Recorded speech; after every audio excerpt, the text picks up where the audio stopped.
a huge pleasure to introduce someone I've had the chance to meet before once. I've been a huge admirer for long before then and ever since. Brady Walkinshaw, who's the CEO of Grist, one of the most important environmental publications, as everybody in the room likely knows, and a leading voice on climate solutions. Take it away, Brady. Thank you so much. Thank you so much to the Climate Group. Thank you so much to the Nest Summit. We are so thrilled at Grist to be the national or the US media partner to this production.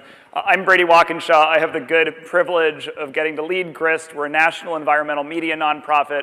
We're dedicated to journalism, storytelling, and bringing together the leaders who are working toward a more just and better future for the planet and the kind of world that we are talking about here, of thinking about the future that we want to live on the other side of carbon and greenhouse gases. So it is a distinct pleasure to lead this organization. We're national. We have a team of about 60 people distributed around the country. And what you'll hear from today is a really special part of the organization, which is called FIX, which is Grist Solutions Lab. And the Solutions Lab is really dedicated to telling creative stories. It's dedicated to products like the Grist 50, which feature many emerging leaders at the forefront of environment, justice, and sustainability, 3 of whom you're going to hear from in a moment. And it is really dedicated to the stories that we think about at Grist, which is centered on climate, justice, and solutions. So without further ado, I have the good fortune of letting roll a video which introduces the Grist 50, which we call our list of fixers. So here what you'll see is a list of a video that'll roll that'll emphasize the really extraordinary group of people who we feature annually in the Grist 50. So with that, our video. I have a background in ceramics. I'm a PhD candidate at the University of Arizona. I'm a primary care physician and a climate advocate.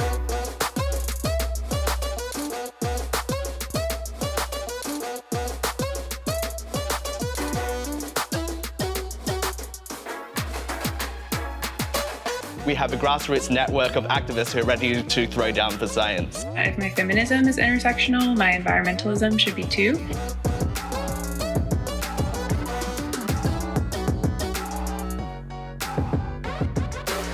Until we heal indigenous peoples, we will not be fully whole on this land. This is a means to help students see that there are tons of possibilities in STEM.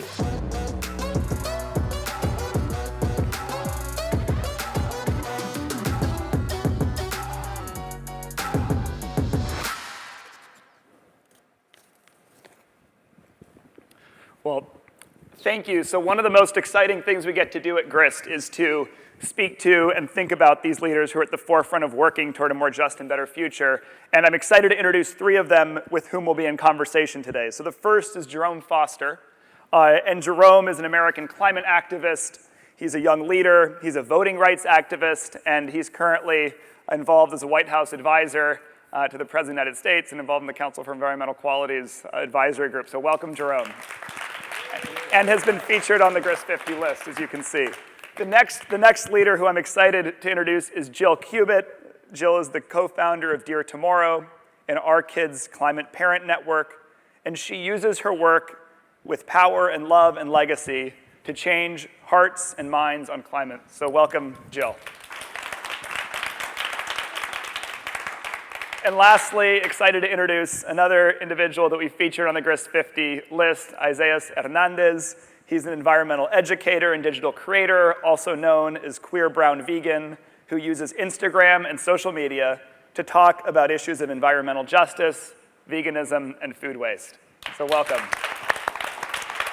So what we're here to talk about today is the power of storytelling to really help society imagine what a better future can be, and hopefully move us to a place where, through this imagination, we can look at what a better future can be on the other side of carbon, which is the challenge of our time over the next decade and beyond. So with that, I'm excited to launch into the conversation. I'm going to start on the far end with Isaias to share a little bit about how storytelling, his own personal experience, about how storytelling really brought you to this work, and why it's at the core of what you do.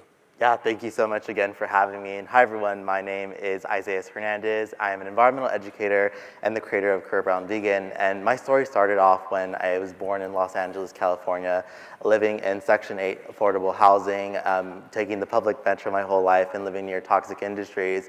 And when I was in middle school and high school, I had such curiosity to ask questions about global warming when it used to be phrased that way. My curiosity ended up leading me to do environmental justice work in high school, to do language accessibility. And from there on, I attended UC Berkeley, where I learned a variety of academic terminology that was being used in the climate movement. And so I created Career Brown Vegan as an infographic account to essentially bridge the gap between those who just entered the environmental movement and to really start these thoughtful discussions that are through non-traditional lens of institutions and through a more community-based organization on social media. Thank you. Welcome. Jill. My story. So I had been working as a climate educator and movement builder for about 10 years before I started getting into the storytelling work. And the reason I kind of changed direction is that I had in like around 2013 to 2015, I really had become frustrated with the lack of political will, and really nobody was really talking about climate. So here I was running programs, doing educational work on climate, and in the moment people would be really interested in discussing, but it wasn't translating to people having conversations. It wasn't really in the public discourse, and it certainly there weren't any policies being passed. And so I really started thinking about like the question of like, how do you engage people? How do you move people to act? And I landed on storytelling and climate communications.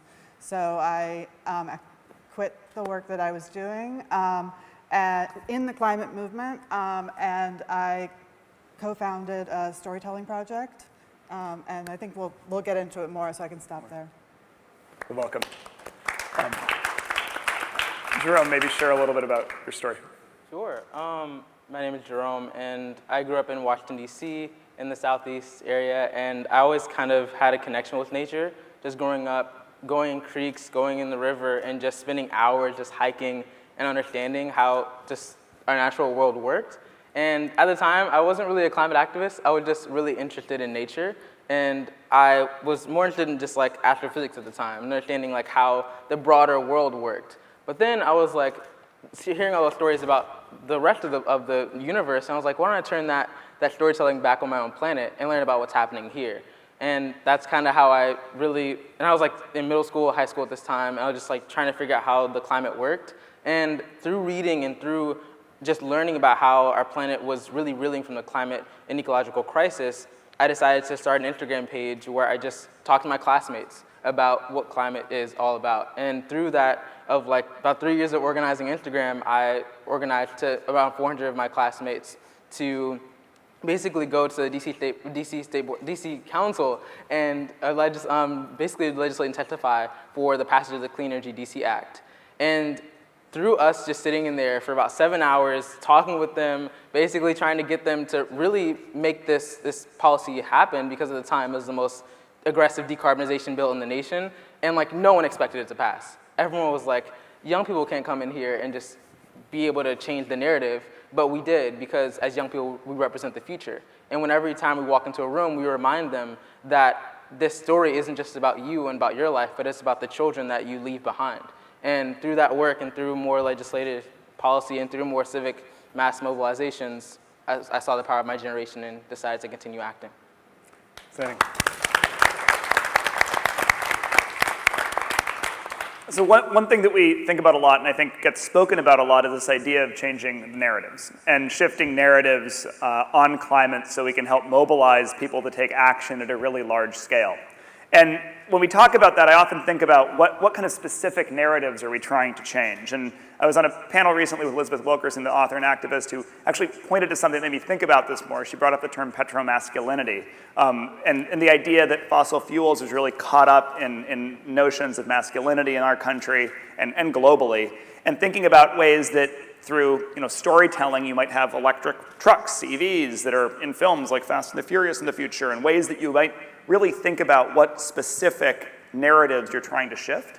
And I just wondered in your work, whether it's your work on food and veganism, whether it's your work in engaging young people and children and imagining a better future, your activism, Jerome, are there some specific narratives that you're trying to shift, and what are some of your experiences and how to shift those?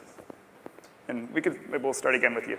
Yeah, definitely. I would say that, since a lot of my community is Generation Z and millennials, what I really try to aim at is accessibility of how you use those tools and mobilize within your own community, because most often not, a lot of people stress themselves out trying to think about systemic change, thinking you need to be in politics, you need to be in the legislation to create these changes. But in reality, there are so many things that college students hold so much power to do. And for one instance, myself, doing organizing when I was at UC Berkeley, I've realized that there's different sectors where students can get involved, whether it's divesting away from fossil fuels, challenging the agrochemical companies, and working alongside organizations like Herbicide Free Campus, or just demanding your university to adopt plant-based diets and divest away from industrial agriculture that is punishing both humans and animals on the supply chain. So in actuality, I think for me, it's more about those small steps to achieve that local change. And I think this is what validates people to continue creating resistance in the movement.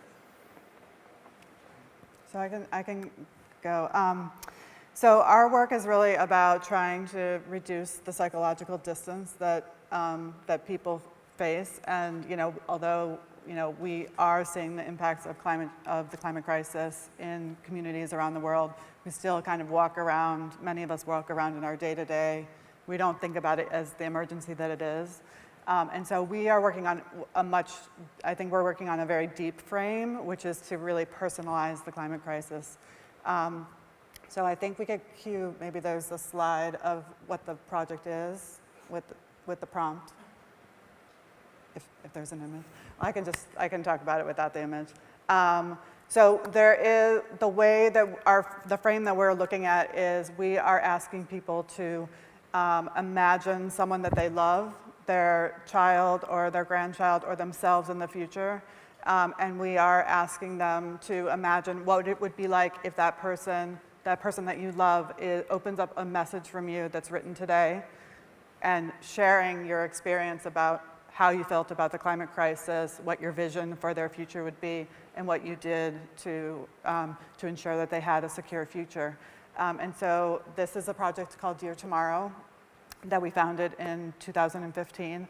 And it's really about, it's a longer term process, I think, of shifting a very kind of deep frame to get people to move that from an intellectual way of thinking about the climate crisis to think about it in a very kind of personal, emotive way in order to really connect with people's identities and values, in order to really transform people's thinking and to transform. We're really looking to kind of transform the long-term narrative on the issue. Absolutely. And building off of what you just said exactly of educating young people and the broader narrative of the world, especially in the context of the climate strikes, it was kind of that idea of we are in crisis, but no one's treating it like a crisis. Everyone is just trying to beat around the edges of it, but not really tackling the root causes of this ecological crisis right now. And I think that really one of the main narratives that through our movement we want to push is to show the scale, scope, and speed and the urgency of action that's needed. We have around 7 to 9 years before we start reaching tipping points. And that shows that we as a generation have to show that we're willing to sacrifice to make this message heard. So we organized for over 80 weeks in front of city councils all over the world and said, we're going to make sure that our future is saved. No matter what we have to sacrifice, if we have to sacrifice us even going to college or having a summer vacation or us even going to school, we're going to show you that this is the most urgent problem of our lifetime. And after we did that for a long time, people started to understand what climate change was about. And it was no longer a conversation about the validity of the crisis, but the action that's needed. And it wasn't just me going in my neighborhood and saying, do you believe in climate change? Hey, can you talk about why you need to take action? They're like, oh no, I understand it. I'm just now really nervous and scared about, I feel like I can't do enough. And I think now the conversation has shifted and the narrative has changed where it's not just about blaming everyone else here on the planet about what they're doing personally, because we didn't create this crisis. Everyday people didn't do this. They didn't ask for pollution. They didn't ask for every time they turn on the lights and use energy that it's now flooding another person's community because of the fact that it's emitting CO2 emissions. What we want is a clean and livable future, and we have to demand that systems that we live in operate within that same ideology we all agree with. And I think that's what the narrative has to change to now is, one, focusing on the scale of the crisis, and two, addressing the fact that the systems have to change and not just individuals. Well, let's pick up on that for a sec. So I think that there's this, I don't know if it's a debate out there, but there are different ways to talk about climate storytelling. I mean, there's one school of thought, and I think that had been, the long school of thought was just kind of doom and gloom to raise awareness. And I think for a long time that was the case. And it even persists today. Like I was watching, maybe some of you have seen the new Hugh Jackman movie that's on Netflix, Reminiscence, which is about kind of Miami and sea level rise. It doesn't look good. I mean, it's not an upper. And I think that the other way of talking about it is a more kind of hopeful, more kind of solutions-based story that sparks imaginations about what a better future can be. And I'm curious, Jerome, maybe starting with you, when you're organizing, when you led this amazing Fridays for the Future campaign with so many others, do you feel like that hopeful frame is motivating to people? I mean, how do you think about that? I think hope isn't really the right word, but I get the message you're trying to share. I think for hope, it comes from the collective action of our communities. It comes from the climate strikes that gives people hope. But I think that overall, what we really want to share as a movement is to, one, tell people what's actually going on, and people are scared because we're in a crisis, but also showing the solutions that come from regenerative agriculture and come from the idea of reciprocity and comes from the idea of sustainable living. Like, I think that when we talk about climate, we do get so scared of like the fact that our planet's gonna be destabilized, but we have to think about this being the greatest problem of our generation, creating the greatest solutions possible. Like this, we have an opportunity as a species to come together and say, we're gonna prioritize more than just growth. We're gonna prioritize development. I give the analogy of a tree. Like, say like a tree is growing in your backyard and it just continues to grow and grow and grow. But at some point it decides, I've grown enough, and now I have to make sure that all my roots, all my leaves, all my branches, every part of the tree must be malnourished. That's the part where humanity is at now. We've grown enough. We have enough economic prosperity in certain parts of the world. But this tree, our earth, is not equally nourished, and that's what has to change now. That's great. That's great. Isaias, do you want to go next? No, yeah, I mean, I agree totally with Jerome. I believe that resistance and movements have always existed to create a regenerative, just world, and I believe that a lot of Black, Indigenous people of color growing up are normalized to injustice, meaning that we've internalized a lot of poison through external systems that have allowed us to look down upon ourselves. And so I think that when people are trying to really reckon with this gloom or reckon with doom, I think that it needs to be a two unfolded of our existence is part of this resistance, and we're trying to fight for those who are imprisoned by these toxic industries, those who are affected by the policies, and those who are currently facing the devastation of the climate crisis across the globe. And so I think for me, I think I try to be very personal with my community to tell them, like, I am hopeless sometimes, but I think that both hopelessness and hopefulness can coexist in the same space, and that's what makes us human. Yeah, I would agree. I mean, I think that in the climate movement, there was this huge debate several years ago that was like, do you evoke fear? Like, what does that do? Do you use hopeful solutions? And I think what I'm kind of really interested in is like, what is a broader range of emotions that we need to kind of support and recognize and acknowledge? And it's not really like one or the other, but you can have both. And there's actually many, many more emotions that are out there for people to kind of to express. And there actually aren't that many places where people really have an opportunity to like express themselves and really share kind of like, what are their fears? What are the tensions? Like how are people feeling about this?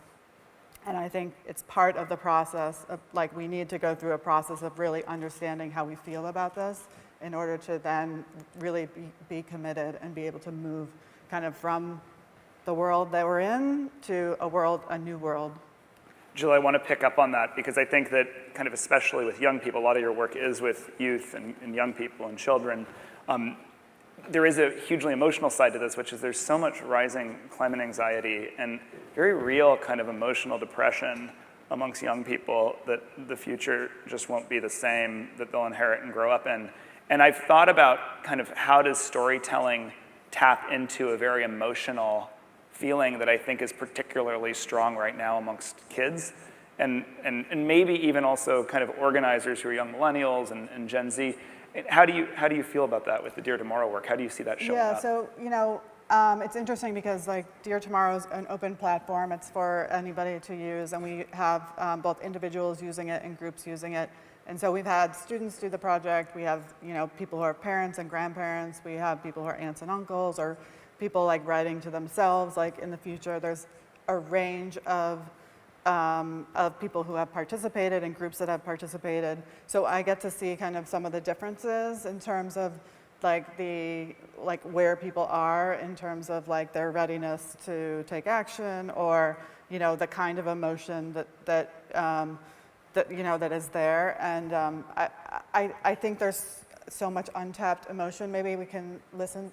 I brought a clip of the work, and maybe we can get a real sense of like what the work actually feels like and how powerful the work can be when you are giving people space to kind of share their emotion and share their thoughts and feelings.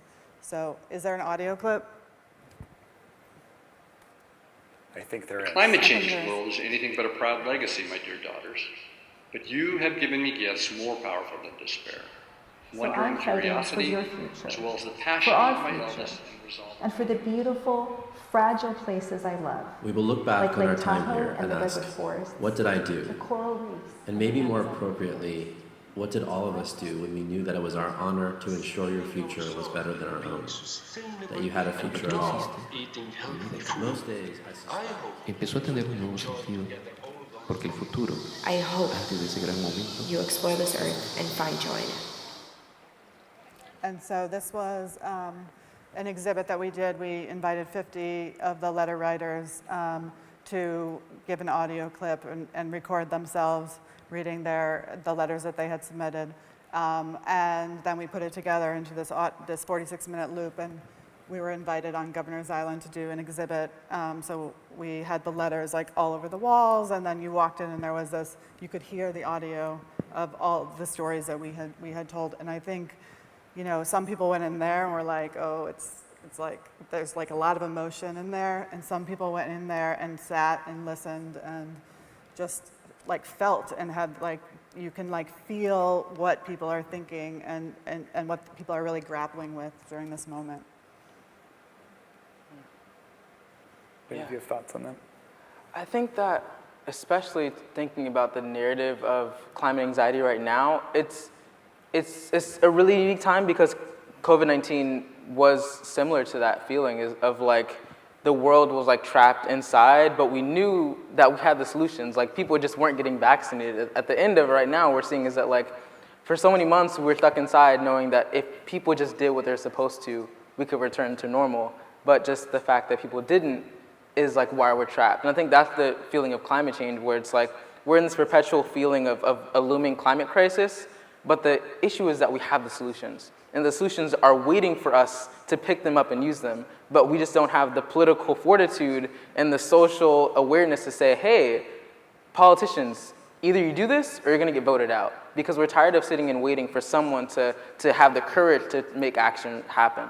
Well, let's turn to that. I think that's a great, so storytelling can also be extremely powerful and hopefully in changing hearts and minds of decision makers and thinking about how you're using that to influence policy or committing people to act. And we do know the solutions to solve the climate crisis. I mean, we know many of those today, and we're still working on more, but we know many of those today.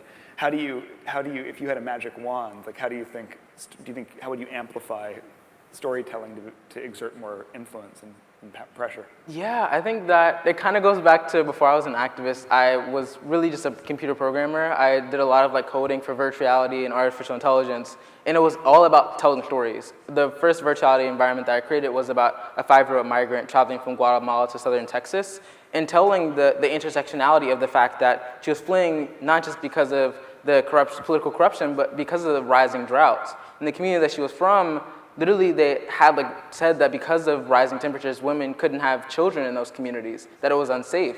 And it was that experience that people went through of like being on the arduous journey, having that first person experience, understanding someone else's shoes of like how they operate in the world and how they navigate it, allow people to have a deeper connection and deeper empathy about what the climate crisis actually means. Because I think a lot of times when we tell stories, we really like to latch onto numbers, but it's about the emotion, and it's about the idea that a story illuminates us about how the world functions. And if we don't tell a story in its clearest picture, in its most intersectional forms, then we just get that tunnel vision of, well, if we do this one thing, everything's gonna be all right. But we don't talk about the aspects of equity. We don't talk about the intersections with race and gender and so many other intersections that literally leave millions of people out. And that's what we're seeing now with developing countries not having access to so many of the solutions and so much of the money that they should have access to, because they're not just developed because they started that way. They are underdeveloped because we took that from them.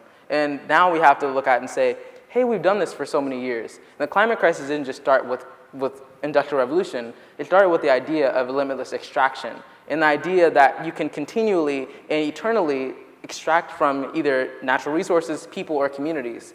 And we have to rethink our mindset, and through storytelling, we can do that.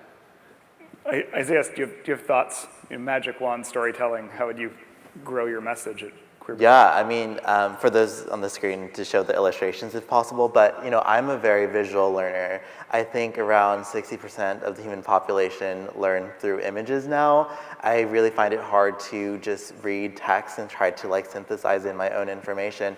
And so, I always think about collaboration with people, and I got reached out by an artist that is an illustrator, and she really wanted to learn more about climate education.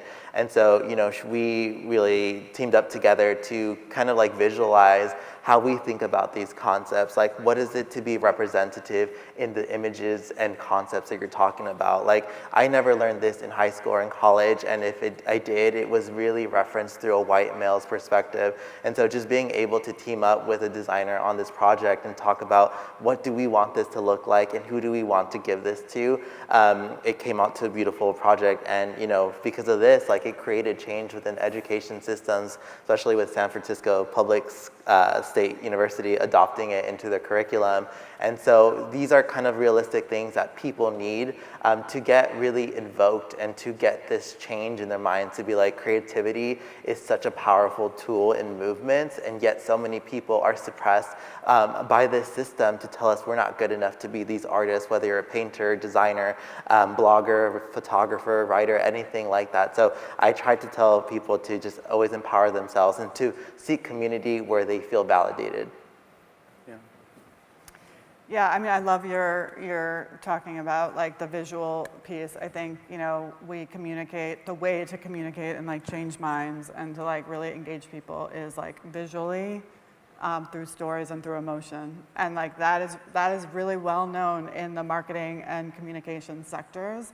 And so, if in like the climate world, like I would love to see, we know there's like a lot of investment in technology, and there's a lot of emphasis on policy and trying to change policy, but there is not a recognition of this broader, like, we have to make this cultural shift. We have to use arts, and we need to use storytelling. We need to use it in all of its forms in order to kind of constantly tell us, like, have signals that are saying, like, this is happening and we're doing something about it. And so I would love to see just like so much more investment from, within like the NGO sector to really invest in people who are kind of who are really doing this work like in their communities, and also people who are really like strategic thinkers in this space. I love the idea with kind of closing this discussion with talking about cultural shift, because I think ideally, if we're doing this right, really powerful, evocative storytelling leads to a shift in culture, and that hopefully leads to a shift in actions in very various ways. It makes kind of solving the climate crisis seem obvious and second nature. And I wonder, like, what are the kinds of cultural shifts that you would like to see, Isaias, through storytelling that would make it so at a place where it just seems obvious that we should be acting in different ways than we are today?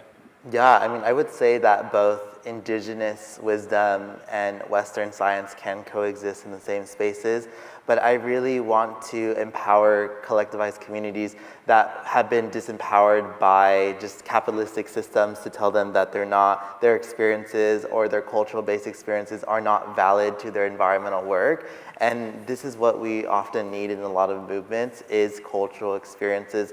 Not only through food do we storytell, but through our tears, through our fury, through our grieving, through our sadness.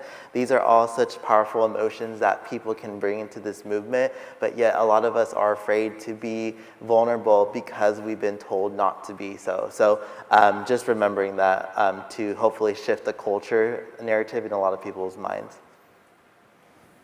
Well, I love talking about narrative shift, and I'll try and be kind of short. I mean, I think it's the backdrop we need, that under which we're living. Like, this is the most important moment in the history of the world, and we have to make this huge transformation in terms of how the whole world is structured. And we need that, we need it to be a vibrant part of how we see ourselves in the world, and I think stories really allow us to do that.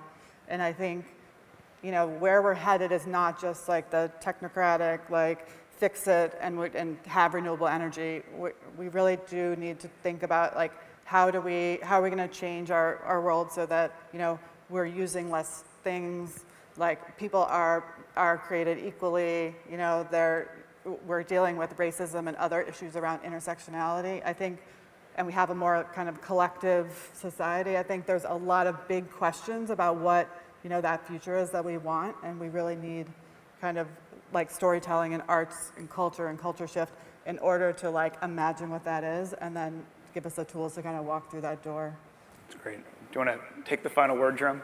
Sure. I think that, especially when we talk about culture, there's a really big shift that's needed, not just in how we operate as a society, but how we operate as an economy. Because I think that the only sector in the world that's allowed to live outside of moral bounds is the economic system. And I think that government has to change in a way that isn't just trying to help companies, but actually trying to say, hey, we need to make sure that this legislation is rooted in compassion and rooted in the idea of empathy, because if we just allow for just a limitless extraction, then we get to where we are today. And I think also one thing that is overarching with what we need as a culture shift is just to change how we think of ourselves. To think of ourselves not just as individuals, but as a part of a larger ecosystem, that we came from each other and that we're going back to the earth when we die. It's a cyclical process, and we all are not just our own human beings looking for the economic prosperity and looking for a bunch of money to be able to live on our own, but maybe how do we operate within our communities and reframe that to be more community-based. That's great. That's a great closing note. I want to thank the Nest Summit. I want to thank the Climate Group, and then just join me in thanking these wonderful panelists.